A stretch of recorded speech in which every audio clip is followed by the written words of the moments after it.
Dito po sa vlog na ito po ang ating pag-uusapan. Etong patungkol po dito sa sinabi ni Inday Camote, ni Inday Lustay, na siya daw po ay hindi niya alam kung saan daw po nanggagaling yung salita na siya po ay failure as a DepEd Secretary. So, ito pakinggan natin. Hindi ko maintindihan saan nanggagaling yung total failure ako as a Department of Education Secretary.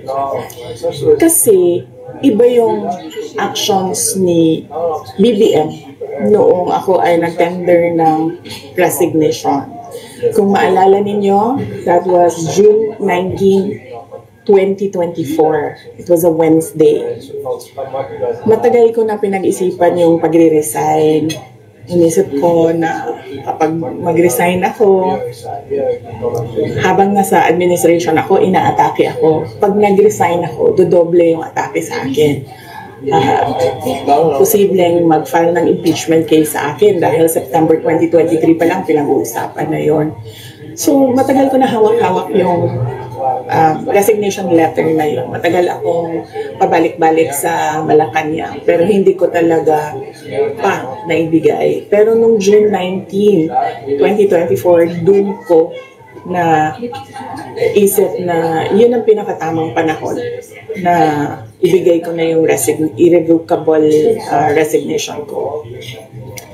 Kasi merong meeting sa Malacanang about opening of classes na hindi naman dapat na umaabot sa level ng Pangulo pero meeting ko nung para sa kung kailan magbubukas ang klase. So after nung meeting, nag-request ako kay President Marcos if I can have a few minutes of his time. Meron lang akong ibigay sa kanya na sulat. So, ang ginawa niya, sinabi niya, so ano kasi yun? Meron silang reception area, tapos papasok ka sa isang room. Doon sa room, doon ginagawa yung meetings nila. Merong conference table. Tapos, pinapasok niya ako sa isa pang room, doon sa loob. Nagmukha siyang office na may table, may office table, may lounge, merong living room. Doon niya ako dinala. Meron pa isang conference table. So, tinanong pa nga niya ako hindi ka pa nakapasok dito? Sabi ko, hindi. First time ko ito nakapasok dito. Tapos nagkwento pa siya na, nung panahon ng tatay ko, parang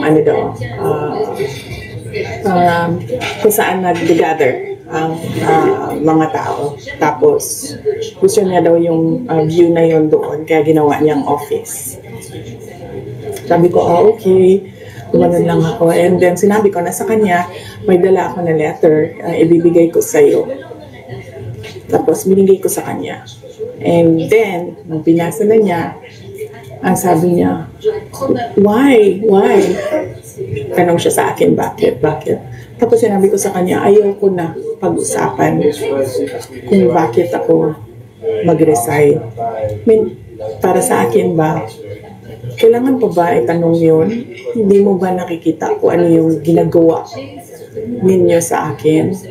O parang, hindi naman ako masokista na aatakihin ninyo ako nang aatakihin habang nagtatrabaho ako para sa inyo, and to think na the Department of Education was the department that was delivering results sa administration.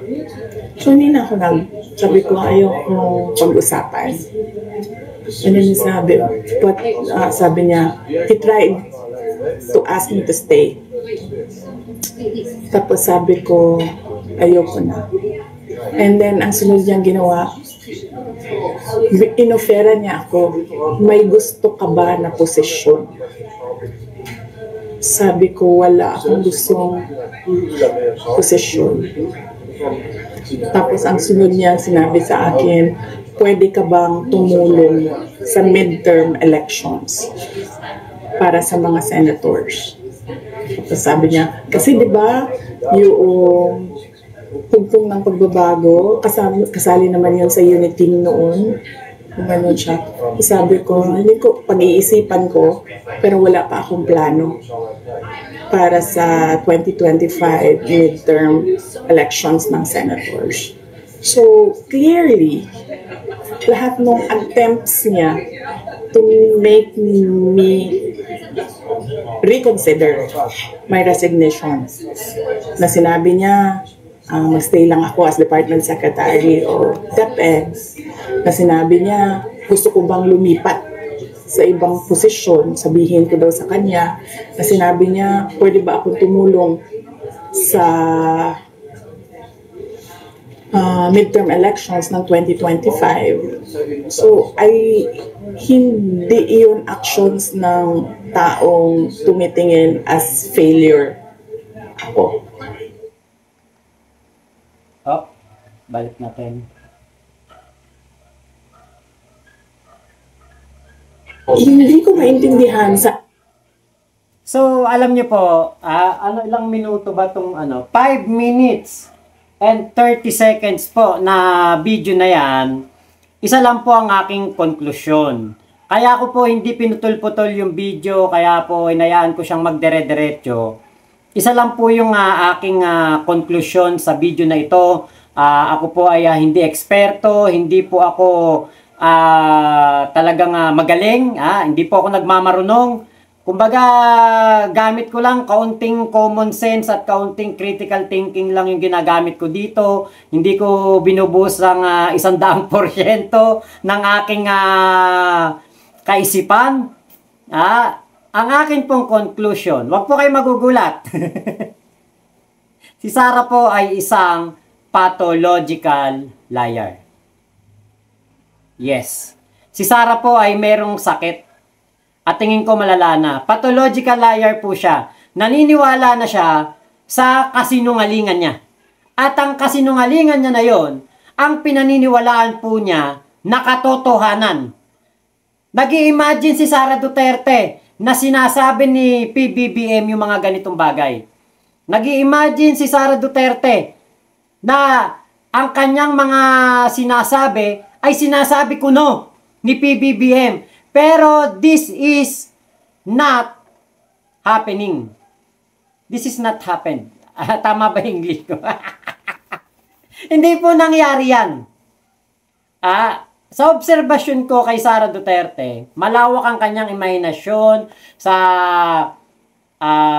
pagbibigay ng kwento. Para mapatotohanan yung kanyang kwento, kailangan niyang magkaroon ng mga detalyado kuno na pangyayari. Kunwari detalyado eh.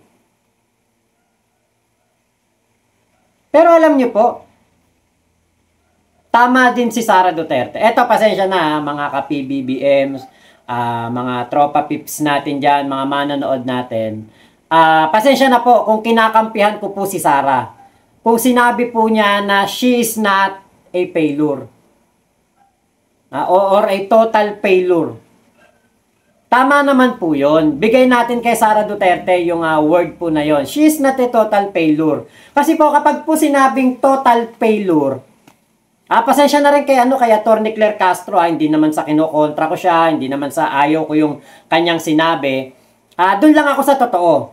Na she is not a total failure. Kasi po ang total failure ay hindi po ito talaga nagtrabaho. So, wala pong failure. Kasi yung failure, kapag nag-try ang isang tao at hindi siya nag-succeed, yun ang failure.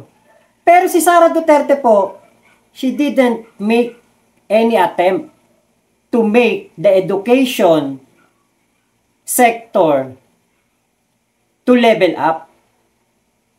Correct me if I'm wrong with my English. I'm not good in English. I'm not graduation. So, etong si Sara Duterte, hindi po siya talaga total failure. Kasi, wala namang attempt eh. Sinilusyonan ba niya yung kakulangan ng ating mga, tawag dito, mga classroom? Hindi. Sinilusyonan ba niya Yung mga laptop na nakapatenga, nakatambay, nakatago, nakaimbak sa warehouse ng DepEd doon sa Laguna ba o Cavite? O Laguna yata yun. May ginawa ba siya para ipamigay yun? Di ba si Senator Sani Angara pa, nung siya ang maging DepEd Secretary, siya pa yung kumilos? Yung mga kagamitan na yon, 1.5 million na kagamitan para sa mga estudyante at para sa mga teacher. Hindi po niya pinamigay. So, hindi siya failure. Kasi walang attempt. So, tama. She is a big joke sa ating government. Diba? Ang lakas ng loob mong magsasalita, ang lakas ng loob mong magpuna-puna, pero ang tanong, nung ikaw ba ang DepEd Secretary, do you even try? Diba? Kasi, kung ikaw nag-try man lang, baka sabihin ko, oo, failure. Talagang isang malaking flop etong si Sara Duterte. Pero kapag ikaw, hindi ka nag-attempt, wala kang ginawa, ang inuna mo ay pang pamimigay ng sobre sa mga tauhan ng DepEd para magmukha kang magaling na DepEd Secretary, para maging satisfied ang mga tauhan ng DepEd sa'yo, sinusuhulan mo sila 50,000 a month. So, yun sigurong na-try mo. Yun lang yung tinry mo. Pero hindi mo tinry magtrabaho as a real public servant na ibinoto ng taong bayan and then ginawa pang DepEd Secretary. Diba kaya po malaki yung kaibahan nung sinasabi na siya ay total failure or a complete failure kesa doon sa nothing to try. Diba? Wala siyang ginawa eh. Kaya hindi ko po masang-ayunan yung sinabi ni Attorney Claire Castro na total failure etong si Sara sa DepEd. Kasi ang isang total failure may ginawa kahit kaunti. Pero siya po walang ginawa. Di ba yung mga kababayan nga natin na mga estudyante, lagapak, bagsak sa sa ba yun, nakalimutan ko yung test. Yung sa reading, hindi ko matanda kung ano yung test na yun eh. Basta sa Asia, parang pangalawa tayo. Alam niyo po, ako nag-abroad ako, nag-Malaysia ako. Nagtrabaho ko sa McDonald's, sa Onde Onde, sa Burning Pit, coffee shop na una namin, Selfie Coffee. Alam nyo, lagi akong nasa unahan, lagi akong frontline, take order lagi ang aking trabaho. Sa barista, ikaw na mag-take order, ikaw din ang gagawa ng kape. Kaya po ganoon na pinipili ng mga employer ang mga Pilipino na maging cashier o maging yung frontline, waiter, ganyan. Kasi nga po, maalam tayong magsalita ng English. Ngayon, sabi ni Sara Duterte na pag-iiwanan ang sektor ng edukasyon sa ating bansa. Pencil and paper pa rin tayo. Kung tutusin, 6 na taon tayong na-standby dahil nga ang naging presidente ay tatay mo. Plus another 2 years tayong na-standby or another 3 years o kung ilang mang buwan yan, 2 taon at kalahati, tayong na-standby dahil ikaw ang naging DepEd Secretary. So, a total of 8 years na napatenga ang kaalaman ng mga kabataan dahil hindi inuna ang sektor ng edukasyon. Ang inuna ng iyong tatay ay ang magnakaw sa kaban ng bayan. Ang inuna ng alipores ng mga kaalyado, alipores at mga tauhan, mga tuta ng tatay mo ay ang magnakaw sa kaban ng bayan. So, ano ba ang kikitain nila kung ang mga kabataan ay matutong mag-Ingles? Ano ba kikitain ni Digong kung ang mga bata ay matutong maging magaling sa math? Ano ba kikitain ni Digong? Kung ang mga bata ay maging scientist? Wala. Diba? Wala. So, ano ang pagtutuunan ng tatay mo? Pogo, sabong, isabong, online games, mga tsekwa na pumupunta dito at ginagawang Pilipino. Doon siya may kita eh. Doon may kickback. Flood control projects, mga ghost control projects, yan. Diyan siya kikita. Kaya hindi na po kami magtataka kung totoo yung sasabihin mo, pencil and paper pa rin ngayon ang sektor ng edukasyon dito sa ating bansa.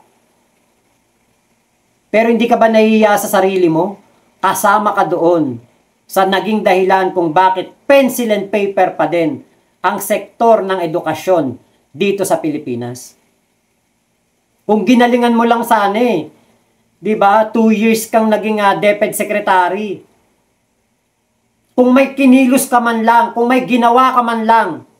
Kaya lang ano ginawa mo? Gumawa ka ng libro, isang kaibigan, mali-mali ang grammar. Pilipino na, Tagalog na, mali pa din. Nagpamigay ka ng mga pagkain, Nutriban. Yung mga gatas, mga chocolate ba yun? Parang gano'n na nasa bote. Kaya lang hindi napakinabangan. Dahil ito ay mga expired. Expired eh. Diba? Kaya yung sasabihin mo na Saan nanggagaling? ikaw ay hindi total failure. Actually, kapag sinabing ang failure, parang honor mo pa yun eh. Diba? Parang ano mo pa yun, karangalan mo pa na masabihan kang you failed as a DepEd Secretary. Parang karangalan mo pa yun, parang ang taas pa ng nagawa mo eh. Pero hindi ko tanggap yun. Natawagin kang total failure. Pwede pa siguro big joke. Yan. Clown. Yan, pwede pa. Matanggap ko pa. Pero yung sasabi failure, Diyos ko walang ginawa. Hindi man lang kumilos. You didn't even try to be a good public servant, to be a good DepEd Secretary na meron kang legasiyang iiwan. Kapag ikay nawala sa DepEd Division, sa Department of Education, pag ikay umalis, yung ikay mahanapin ng mga maestra, hahanapin ka ng mga teacher, hahanapin ka ng mga senador, mga ano tawag dito, mga profesor, mga estudyante, mga kindergarten, yung hahanapin ka nila. Yung pagpasok nila sa school, sasabihin nila sa teacher nila, "Ma'am, bakit wala na yung picture ni BP Sara sa natin, sa classroom natin? Siya yung DepEd Secretary natin na na love namin. Ang dami niyang nagawa." Diba? Wala eh. So, pasensya na po sa mga ka-BBM natin dyan. Hindi ko po matatanggap na si Sara is a total failure. Kasi po, napakahirap po kasi na tanggapin siyang total failure. Kasi nga, kumbaga yung failure, may kaakibat yan na pagkilos, pag-attempt o pag-try. Okay, not taking a shot at something can be seen as worse than failing because you never know what could be. Yon, you're not trying. Yung regret naman, living with regret about what could be done differently might be worse than failure itself. So, yan si Sara, worse than failure. Kasi, hindi niya ginawa yun eh. Ngayon, pagkatapos niyang mawala as DepEd Secretary, kukuda siya, pencil and paper pa din. Hindi ba siya nahiya nun? 2 years? Hindi mo kinilusan? Okay, ito pa yung pangatlo. Sa perspectives on worse than failure. Losing sight of what drives you or losing purpose might feel worse than experiencing failure. Diba? Yun po yung perspective ng worse than failure. At sabi pa ni Sara Duterte, ang worst daw na failure ay yung 10:30 daw ng umaga, amoy alak ka na. Yun daw ang pinaka-worst na failure. Yun daw yung failure. At si PBBM daw yun. Alam nyo, di bali ng amoy alak. Ako, okay lang sa akin. Presidente natin, makamayan ko, alas 10:30 ng umaga, amoy alak. Okay lang. Kaysa naman amoy korupsyon, amoy pagnanakaw. Amoy intelligence funds na nilustay sa kung saan-saan. Amoy 125 million na inubos in 11 days. Mas nakakasulasok yun. Dahil pinagnakawan mo ang kaba ng bayan. Ninakaw mo ang kinabukasan ng mga kabataan. Dahil kesa sa mapunta ang mga pera na yan sa proyekto para sa ating mga mag-aaral, para sa mga guro, para sa mga school buildings, school classrooms, mas pinili mo na ibang tawang makinabang like Mary Grace Piatos, Kokoy Villamin, Juan Miguel Uishi, Chippy McDonald. So you're worse than a failure, Sara Duterte. Yan ang aking yan ang aking palagay. Yan ang aking pinaka ko talaga. Masasabi ko na pinaka walang kwentang DepEd Secretary sa kasaysayan ng Pilipinas. At si Sara Duterte yon. Yun ang legacy niya. Yung maging pinaka walang kwentang DepEd Secretary. Sara Duterte legacy sa DepEd.